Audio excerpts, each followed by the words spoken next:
Greatest batting performance by Team India.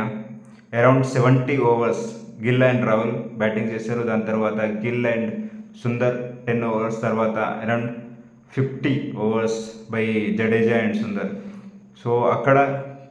ఇక్కడ ఈ test match draw కావడానికి మెయిన్ రీజన్ ఏంటి అంటే ఆఫ్టర్ ఫాలింగ్ 2 wickets అక్కడే మనం డిసైడ్ అయిపోయినారు డ్రా కోసం పోవాలి అని. సో అదే ఒక మేజర్ పాయింట్. ఇక్కడ కేఎల్ రాహుల్ బాగా ఆడారు, గిల్ కూడా మంచిగా ఆడి కంట్రిబ్యూట్ చేశారు, 100 కూడా చేశారు. దాని తర్వాత నంబర్ 5 పొజిషన్లో వాషింగ్టన్ సుందర్ని పంపడం, అది ఒక చాలా ప్లస్ పాయింట్ అయింది. తర్వాత జడేజా వచ్చి టేక్ ఓవర్ చేయడం, తర్వాత లాస్ట్లో బెన్ స్టోక్స్ అలసిపోయి మరి హ్యాండ్ షేక్ కోసం అడగడం అనేది is best of this match.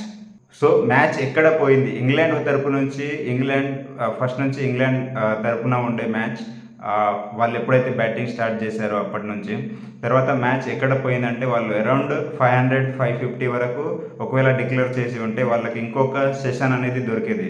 5 sessions కాకుండా 6 సెషన్స్ వరకు దొరికితే వాళ్ళు ఒక 4 సెషన్స్ ఇండియా వాళ్ళకి బ్యాటింగ్ ఆడిపించి లేదా 3 సెషన్స్ ఆడిపించి వేరే 3 సెషన్స్ కూడా ఆడుకునే ఛాన్స్ ఉండే అక్కడ. కాకపోతే అక్కడ డిక్లేర్ చేయకుండా వాళ్ళు త్రూ ఆన్ బ్యాటింగ్ చేయడం వల్ల అక్కడ మిస్ అయ్యారు.